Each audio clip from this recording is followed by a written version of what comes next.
In this chapter, we're going to be looking at one of the most useful and important parts of a scripting language such as PHP, and that is database connectivity. We're going to be looking at the ways in which we can connect to our database and query it to bring back data that we can use within our scripts. And then we're going to be looking at ways to handle that data once it gets back to our PHP script.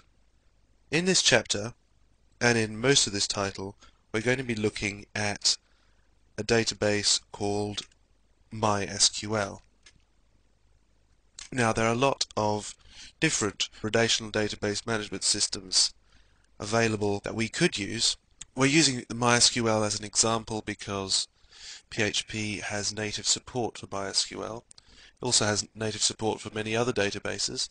MySQL is a good example because it's available under an open source agreement, or at a relatively low cost for a commercial license, and is often seen as a natural partner to PHP. We're also going to look at a couple of examples of connecting and querying other databases such as Microsoft SQL Server and PostgreSQL. You should also be aware that there are many other relational database management systems that PHP uses and that you can use with your PHP scripts.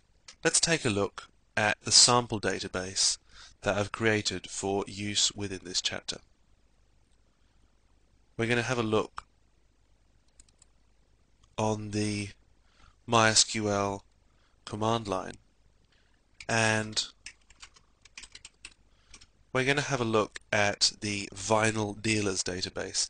Now, this database that I've made is a very simple little database that simply stores a number of fictitious sellers of dance music, shops within a fictitious town somewhere in Australia.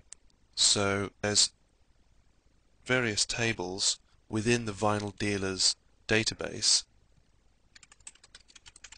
that we're going to have a look at. There's three tables. There's the shops table, which just lists all the shops and the details of the shops, and then there's the genres table, which lists all the different kind of music genres so that we can later on choose to list by all the shops that specialize in a certain genre of music. And then there's a shop genres table in the middle.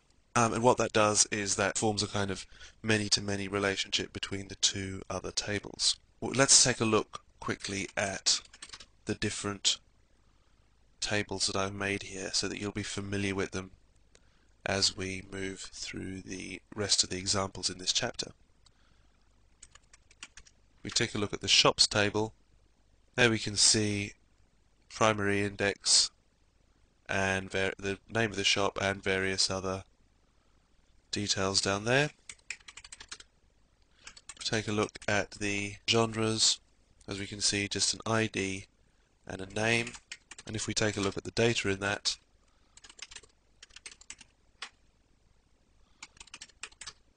mistaking my syntax there,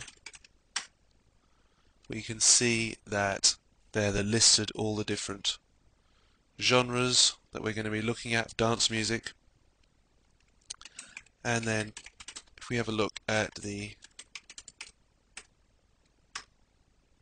shop genres table, we can see that there's just two keys, foreign keys, listed there, neither of which need to be unique, and this is used to connect the other two tables. You can find the SQL file which you can use to create the database on your own system if you're using MySQL on the CD in the examples folder. In our next movie, we're going to take a look at a way to connect to our database using PHP.